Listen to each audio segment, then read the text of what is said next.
Okay, here on number one, we've got an order for oxycodone hydrochloride, 60 milligrams stat. And we've got a label here that it's for oxycodone hydrochloride. This little C out here, remember, it's a classified drug. This is a prescription too. Um, Now, there are 100 tablets in this bottle, okay, and each one of them is worth 30 milligrams. And it even, talks to you about that each tablet contains oxycodone hydrochloride, 30 milligrams. And this is a prescription only. Our question is asking how many tablets are we going to give? So, starting our dimensional analysis, we need to, first of all, identify the desired answer unit. That is tablets, right? We got to figure out how many tablets we're going to give. I'm going to push you to go ahead and start it out as a tablet per dose because this is what we're calculating.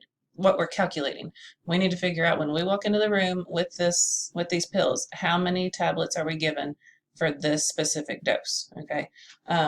Later in the book, we're going to start getting into tablets per day versus tablets per dose. So I really want to get you into the habit now of figuring out what we're calculating here. It's a tablet per dose.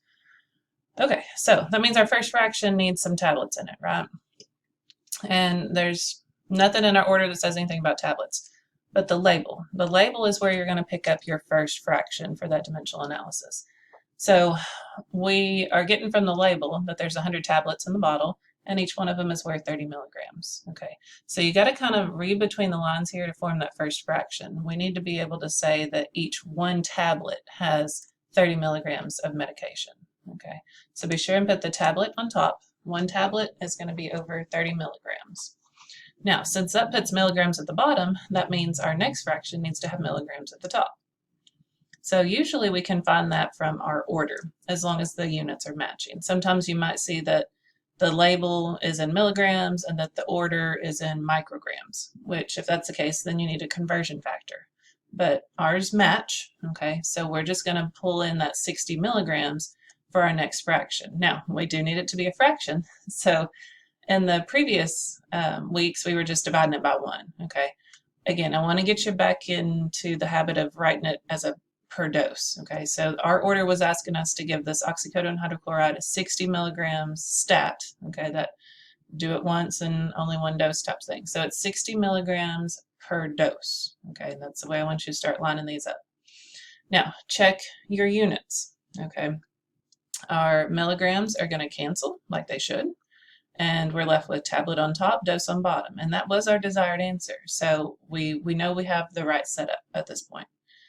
So let's multiply the top. 1 times 60 is 60, and 30 times 1 dose is still 30. So 60 divided by 30 should give you 2 tablets. Now, you can write that as 2 tabs with an S, since it's not metric. You could also write it as 2 tab per dose or 2 tabs per dose. Okay, any of that stuff's going to work. Sometimes you may get asked the question, how often should you administer this dose? We're doing 2 tablets per dose, but how often? How many times in a day? Well, go back to your order. Okay, oxycodone hydrochloride 60 milligrams stat. That stat means immediately and only 1 dose. Okay, so we're giving it right then, and that should be the only thing we give today unless we get a new order. Okay. Something else I wanted to mention. When you are doing tablets or capsules or any kind of pill, you're probably going to be getting whole numbers, okay? If you do get the math to work out to give you a decimal, you may do something like a half of a tablet or half a capsule or something. If it's scored and you can break it apart, you could probably see a half or maybe even a fourth or something. But if you're getting some crazy decimal of like a 2.375, no, you're not going to give that many tablets. You can't break it into those fractional pieces like that. So usually on these tablets and pills and capsules, any of that stuff, you're going to be getting whole numbers or maybe the 0.5s. But if you're getting anything different, you need to double check your math. And another thing to keep in mind with these tablets, they're probably going to be low numbers, okay? If you were to get an answer, say, of, 42 tablets, you're not going to go give somebody 42 tablets of oxycodone hydrochloride, okay? That's just unheard of. So like I said, usually they're going to be smaller numbers, 1 tablet, 2 tablets, 3. If you start getting much past 3 tablets of something, that needs to be a red flag for you, and you need to go back and double check your math somewhere. Okay, now I'm done.